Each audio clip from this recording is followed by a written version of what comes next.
Aku pengen deh punya cowok yang pengen deh nanti punya suami yang seperti ini secara fisik. Hah, kok gini sih? Iya. Itu bisa dibilang berkah atau gimana nggak sih? Iya itu.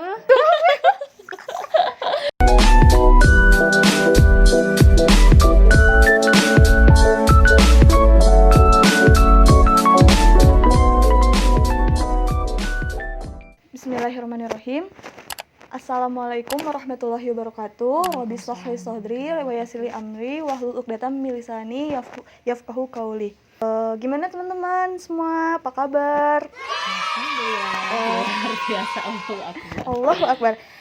Semoga di pandemi ini kita tetap beraktivitas, tetap tidak putus untuk berdakwah ya dengan berbagai cara tentunya. Saya ingin memperkenalkan di sini ada Mamam atau Teh Rini Kartini. Assalamualaikum. Waalaikumsalam. Kita akan jawabin pertanyaan-pertanyaan dari teman-teman semua yang waktu itu masuk ke Instagramnya Muslimah Baper. Nah, ya, betul. pertanyaan itu seputar apa? Seputar ta'aruf dan ditinggal nikah. Asik. Dan ini adalah podcast pertama Muslimah Baper. Mudah-mudahan jawaban-jawaban yang nanti akan dicoba di-sharekan bisa mewakili semua pertanyaan-pertanyaan dan penasarannya teman-teman tentang ta'aruf. Saya memang bukan ahli ta'aruf pertama. Kemudian yang kedua, dulu ketika menikah pun tidak melalui proses ta'aruf. Tapi pertanyaan-pertanyaan teman-teman insya Allah berdasarkan pengalaman pribadi. Meskipun dulu tidak melalui proses ta'aruf nikahnya, tapi alhamdulillah Allah kasih kesempatan untuk membersamai teman-teman melakukan ta'aruf gitu ya, termasuk Sisi salah satunya ya. Sisi juga nanti bisa jawab beberapa pertanyaan teman-teman juga ya, bisa bantu jawab insya Allah. Oke, kita mulai aja deh. Nah ini Mam, untuk pertanyaan pertamanya, ta'aruf yang sesuai syariat itu yang seperti apa sih gitu? Bagaimana kita bisa meyakinkan bahwa itu jodoh kita dengan lewat ta'aruf tanpa berpacaran? Ya kan, gimana cara kenalinnya, kan cuman ta'aruf gitu ya.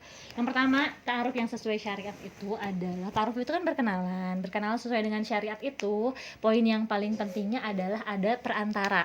Iya. Kan ta'aruf itu tujuannya apa sih? Tujuan ta'aruf itu adalah mengenal lebih dekat calon pasangan halal kita.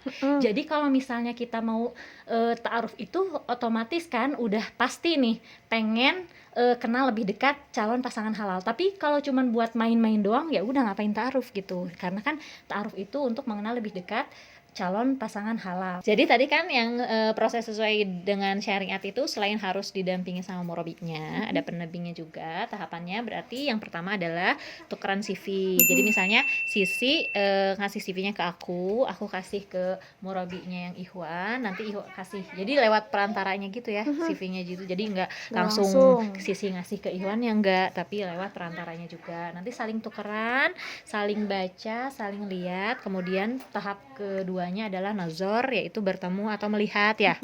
Jadi saling ketemunya juga nggak berdua, tapi itu didampingi juga sama murabbinya. Sisi didampingi sama aku misalnya, Ikhwan didampingi sama murabbinya juga. Kemudian di situ di proses nazar itu, kalau misalnya Ikhwan dan ketika perempuannya bercadar, kemudian Ikhwannya meminta untuk membuka cadarnya, maka diperbolehkan untuk membuka cadarnya sesuai dengan ketentuan dan batasan-batasan juga ya. Jadi muka dan telapak tangan aja gitu kan yang boleh diperlihatkan. Jadi dilihat, boleh dibuka dulu cadarnya. Kemudian di proses nazar itu selain melihat juga boleh nih masing-masing saling menggali pertanyaan apa yang pengen diketahui gitu dari masing-masing. Pertanyaan dan pernyataan masing-masing. Boleh saling memperkenalkan diri bla bla bla. Kemudian ada yang pengen ditanyain, yang pengen dikepoin, boleh tentang pribadinya, keluarganya, misalnya apapun yang ingin ditanyakan silahkan ditanyakan di situ. Jadi jangan sampai ada yang mengganjal dan dijawabnya tentu dengan sejujur-jujurnya gitu. Kemudian yang ketiganya, kalau misalnya setelah proses nazar itu keduanya saling ingin melanjutkan ke tahap selanjutnya, maka di situ adalah proses khitbah, di mana nanti pria membawa keluarganya juga gitu ya. Kemudian bertemu dengan keluarga perempuan juga gitu ya, di sana saling berkenalan juga gitu. Nah, di proses khitbah ini kan berarti otomatis membicarakan ke tahap yang selanjutnya gitu ya. yaitu akad. Nah, di khitbah itu kan ada yang nanya juga kan, khitbah sama kayak lamaran nggak? Karena kalau lamaran itu kan sebenarnya itu mah adat ya. Iya. Kalau di khitbah itu sebenarnya kayak misalnya harus ada cincin, itu tidak Tidak diharuskan. diharuskan sih ya. Tapi kalau misalnya sebagai simbolis ya udah nggak apa-apa, sebagai hadiah, bentuk hadiah ya tidak apa-apa. Tapi tidak diharuskan, kalaupun misalnya tidak membawa sesuatu baik itu cincin atau gelang misalnya ya, itu tidak menjadi masalah sih Bukan sebetulnya. suatu keharusan, Heeh. bukan salah satu syarat. Iya, bukan salah satu syarat, tapi di situ lebih ke di khitbah itu kan meminta meminta anaknya untuk diperistrikan Betul. gitu ya. Dan ketika orang tua setuju, berarti membicarakan ke tahapan yang selanjutnya, maka pertemuan selanjutnya adalah membicarakan tentang akad gitu. Betul. Jadi nah, di proses membicarakan akad ini biasanya ya murabi tetap ada di situ ya, tapi tidak terlibat banyak sih, karena kan itu lebih ke Mendampingi. mendampingi, gitu ya, tetap mendampingi, menyaksikan. tapi tetap pembicaranya mungkin ya tetap lebih, meskipun intens ya tetap ada murabi di situ gitu ya, di misalnya ada grup chatnya gitu ya. Tapi ya dipersilakan untuk saling misalnya dari keluarga perempuan pengen seperti ini, laki-laki seperti ini gitu ya. Jadi ya tetap intensitas komunikasinya tetap dibatasi juga gitu. Jadi tahapannya tadi tukeran CV, nazar, khitbah, kemudian akad nikah. Nah, baiknya pun ta'aruf itu dirahasiakan. Jadi jangan digembor-gemborkan gitu, bahwa Bahkan kita sedang dijadiin status gitu ya. kita sedang ta'aruf. Dan proses khitbah juga kan biasanya ada yang ta'aruf, tapi khitbahnya di-share di sosial media ada itu, ada. tapi sebaiknya dijaga aja. Kalaupun Kenapa? mau setelah akad. Karena dijaga, karena kan kalau sebelum akad itu belum jadi apa-apa kan, Iya, belum masih jadi banyak siapa-siapa, hal-hal yang mungkin masih banyak terjadi. godaan-godaan yang mungkin terjadi gitu. Bisa aja setelah khitbah kemudian nggak jadi, ya bisa ya, nggak ada yang nggak mungkin kan. Setan pasti terus menggoda, menyerang dan lain sebagainya. Apalagi Jadi cara kita kan sesuai syariat ya. Iya. Yang pasti setan tuh lebih gencar apa ya, lagi. lebih gencar lagi Jadi gitu. sebaiknya dirahasiakan, baru nanti setelah akad kalau misalnya mau share foto khitbah segala macam, setelah akad ya mangga gitu. Betul. Dan pastinya proses dari step by step itu akan berjalan jika kedua belah pihak yang Sama-sama menyetujui sepakat, untuk lanjut. sepakat untuk Ya. lanjut gitu. Jadi murabi tidak ada Tidak ada campur tangan Nggak, atau pemaksaan iya, gitu. Jadi betul. dua-duanya memang dikembalikan lagi, kalau memang mau lanjut gitu dua-duanya. Dan selalu ingat dari proses sampai nanti menjelang akad terus istikharah untuk semakin memantapkan lagi, dan doa sama Allah ditunjukin lagi, benar nggak sih ini jodoh yang terbaik gitu. Iya. Oke gitu untuk tahapan-tahapan Sesuai ta'aruf yang sesuai dengan syariat. syariat. Oh kayak gitu. Terus apa sih yang pertanyaan tadi yang berikutnya? Gimana yakin? Heeh. Nah, proses keyakinannya ini yang kemudian selama proses ta'aruf itu kita minta ke Allah itu untuk diyakinkan dengan cara berdoa, dan ikhtiar lainnya adalah dengan istikharah gitu loh. Jadi istikharah itu harus ya, Iya, Mam. harus. Karena di pertanyaan yang selanjutnya itu kita mau ta'aruf nih, tapi kita nggak sholat istikharah. Oh, itu ada pertanyaan juga. Ada, Oke. Nah, kenapa biasa atau enggak ada pertanyaan kayak gini, misalnya istikharahnya kapan sih gitu, nggak? Ada juga pertanyaan kayak gitu ya.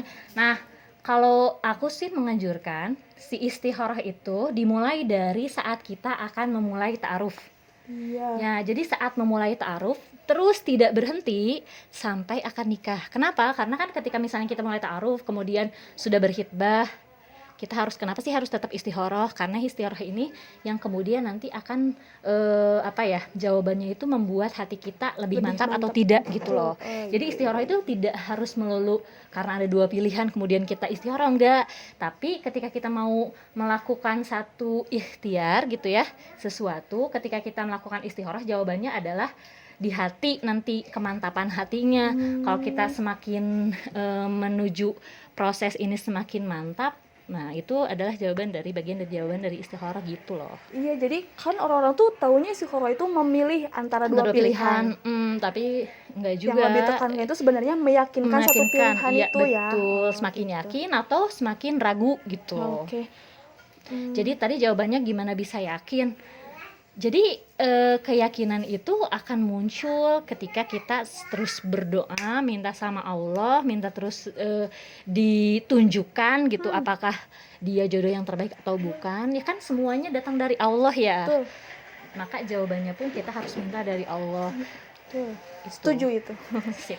Nah, berarti tadi juga Mama ngebahas nih tentang apakah salah satu apa sih ta'aruf sesuai syariat itu kan harus ada murabi ya.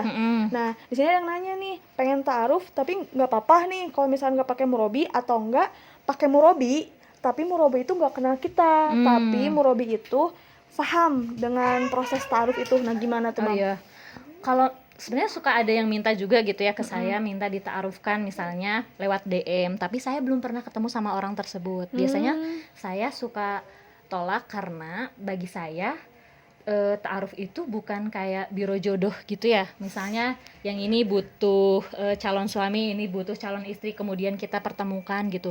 Tapi kan ketika menta'arufkan pasangan itu kan ada tanggung jawab juga di situ. Artinya saya menta'arufkan ahwat misalnya ya, saya harus benar-benar tahu lah garis besar karakteristiknya seperti apa gitu ya, kualitas ibadahnya seperti apa, karena itu yang kemudian akan saya sampaikan kepada calon suaminya gitu. Jangan sampai saya nggak bisa menyampaikan apa-apa tentang ahwat ini gitu. Iya. Berarti kan itu informasinya tidak valid gitu. Betul. Jadi ada hal-hal yang nantinya akan jadi tidak diketahui oleh calon ihwannya kalau misalnya informasinya tidak valid atau informasinya tidak lengkap gitu. Jadi saran saya harus banget pakai murabi. Jadi nggak bisa misalnya saya mau ta'aruf tapi langsung gitu DM, si cowoknya DM ke ahwatnya misalnya, kita ta'aruf yuk misalnya kayak gitu, tapi udah DM tukeran WA terus aja intens kan. Jadi, nah iya, itu salah jadi kan juga ya. jadi nggak ada batasannya, terus nanti nggak ada yang ngingetin juga gitu kan, khawatirnya kebablasan, dan itu banyak terjadi seperti itu. Makanya kenapa harus pentingnya ada murabi tadi atau pendamping. Terus murabinya itu memang diusahakan memang tahu betul tentang kita gitu loh. Jadi kenapa harus tahu betul? Karena akan memberikan informasi kepada calonnya kita. Kalau murabinya sama sekali buta tentang kita gitu ya, nanti apa yang akan disampaikan ke calon suami atau calon istrinya gitu, calon pasangannya, kalau misalnya sama sekali tidak kenal gitu. Dan kalaupun kita menyampaikan sesuai dengan yang dikasih dari si ahwatnya misalkan, tapi kan kita tidak bisa menjamin bahwa itu betul atau tidak kan. Jadi kalau CV itu kan hanya di atas kertas gitu ya. Jadi kita nggak tahu nih validasi apa yang ditulisnya tuh sesuai atau tidak kan nggak tahu. Tapi kalau misalnya murabinya tahulah garis besar tentang kita, latar belakang keluarganya kita, ya itu kan setidaknya sudah valid gitu ya informasi yang akan disampaikan ke pasangan seperti itu. Gitu ya, Sister Villa. Nah, ini lanjut nih pertanyaannya. Pada saat proses ta'aruf kan, Mam. Nah, bagaimana melihat atau mengenali ikhwan yang benar-benar ingin ta'aruf? Katanya ini ahwatnya tuh pernah ketipu, Mam. Ketipu gimana? Mungkin dia belum bisa menilai gitu mana ikhwan yang serius. Jadi cara menilai dari sisi kalau kita ta'aruf tuh gimana sih cara ngelihat ikhwan yang benar-benar ingin ta'aruf sama kita gitu? Ya, jadi beberapa poin penting yang harus diperhatikan untuk berta'aruf itu, salah satunya adalah siap dan mampu. Siapnya itu artinya dia memang sudah siap untuk menikah. Jadi nggak nunggu lulus dulu, nggak nunggu cari kerja dulu. Pokoknya orang yang sudah bermaksud untuk berta'aruf berarti memang sudah siap menikah. Dan mampu itu dalam kategori finansialnya gitu. Maksudnya dia punya pekerjaan dan yang nanti bisa menghidupi keluarganya. Kalau siap saja tapi tidak mampu secara finansial, itu juga nanti sulit gitu. Maksudnya kan kewajibannya dia sebagai suami untuk menafkahi istrinya. Kalau misalnya secara finansial ternyata belum mampu, nanti kan pertama akan merepotkan, kedua akan membuat keluarganya tidak percaya gitu, keluarga perempuannya akhirnya tidak percaya gitu ya. Jadi kriteria poin-poin penting yang harus diperhatikan ketika berta'aruf itu memang pertama tadi tidak menunggu apa-apa lagi, artinya memang sudah siap untuk menikah. Yang kedua mampu secara finansial, dan yang ketiganya itu memang yang dicari itu adalah pasangan yang memang unggul secara agamanya gitu. Agama penting ya, ya, penting Mam. itu karena poin pentingnya kan. Kata Rasulullah, boleh kita cari pasangan lihat dari hartanya, lihat dari keturunannya, lihat dari kecantikannya, lihat dari agamanya. Tapi alangkah baiknya kita mengutamakan yang baik agamanya terlebih dahulu gitu. Iya betul. Karena harta itu bisa dicari bareng-bareng juga ya Mam, nggak Iya, harus melulu tentang harus sudah punya rumah. Iya, jadi konsekuensinya tadi siap dan mampu itu nggak harus yang dia udah punya harta Mapan, segini, mapan ya mampu itu, tapi lebih ke dia punya pekerjaan yang nantinya bisa menghidupi keluarganya gitu loh. Jadi pokok-pokok yang harus diperhatikan dalam ta'aruf itu yang tadi ya, jadi siap dan mampu, kemudian dalam rangka lebih mengenal calon pasangan halal, sama keunggulan dalam hal agamanya gitu loh. agama. Oke. Nah, jadi tapi yang di antara 4 pilihan itu kan yang terpenting agamanya ya kalau menurut Rasul itu. Jadi jangan berpatok juga sama finansial ya. Tapi masing-masing sih punya itunya ya. Iya, bukan berarti yang lain nggak penting sih, tapi utamakan yang agamanya baik gitu. Jadi ada satu ilmuwan muslim namanya Al-Khwarizmi yang menemukan Al-Jabar juga. Ketika beliau ditanya tentang bagaimana kriteria memilih pasangan hidup, beliau mengatakan seperti hadis Rasulullah tentang keturunan, kecantikan, harta, dan agama. Agama itu nilainya 1. Jadi kalau misalnya ada perempuan soleha itu nilainya 1, kemudian dia cantik itu nilainya 0, tambahin lagi di depan angka 1. Kemudian keturunannya bagus, 0 lagi, tambahin lagi di belakangnya berarti 100. Kemudian secara hartanya dia juga bagus gitu ya, tambahin lagi 0 berarti 1000 gitu ya. Tapi kalau misalnya dia cantik, keturunannya bagus, hartanya banyak tapi agamanya nggak baik, berarti nilainya 0. 0 dihimpun dengan banyak 0 tetap aja nilainya 0 gitu. Jadi artinya kalau agamanya nggak baik, meskipun yang lainnya baik, maka tidak ada artinya apa-apa gitu. Ya, gitu, semoga terjawab ya. Nah, ini untuk pertanyaan berikutnya nih. Apakah yang harus ditanyakan pada lawan jenis pada saat nazar? Nah, kalau itu enggak sih. Gak ada batasan. Gak ada batasan. Jadi, apa yang pengen teman-teman gali, apa yang pengen teman-teman tahu tentang si calon pasangan itu enggak, silahkan dipertanyakan. Tidak ada batasan, nggak boleh nanya, terserah lah. Tidak ada mau batasan nanya, dan tidak ada keharusan. Nggak ada poin-poin yang harus ditanyakan adalah bla bla bla, enggak ya, tidak Tapi sekaku itu gitu. Tapi Mam, nanyanya tuh nggak soal si Ihwannya aja misalkan, tapi soal keluarganya juga. Iya, kan boleh. Ya? Kan kita juga wajib untuk mengetahui latar belakang keluarganya itu seperti apa. Jadi pokoknya apa yang kita pengen tahu, ya udah kita tanyain aja. Di situ kan ada murabi juga ya, dan itu dijawab sejujur-jujurnya. Tapi disarankan untuk tidak membuka aib. Ada pertanyaan tentang itu ya? Iya. Ya, yang boleh nggak sih? Atau waktu itu saya ta'aruf kemudian saya membuka aib gitu ya. Aib itu ketika sudah ditutup oleh Allah, maka jangan kita buka lagi. Artinya ya kita tidak usah membongkar dulu saya sebelum ta'aruf ini saya begini mungkin, masa lalunya seperti itu mungkin misalnya. Ingin jujur, ingin terbuka gitu, tapi yang namanya aib kan tadi kalau Allah sudah menutup, maka jangan kita buka lagi gitu. Kalau tidak ditanya sudah, tapi kalau ditanya oke, dijawab. Tapi calon suami atau calon istri yang baik tidak akan pernah bertanya tentang masa lalu, karena kita akan melangkah hidup ke depan, bukan untuk masa lalu. Masa lalumu untuk biarlah berlalu. Iya, betul. Nah, terus jadi untuk pertanyaan berikutnya ini, gimana caranya supaya pas istiqoroh hati benar-benar pasrah dan bersih?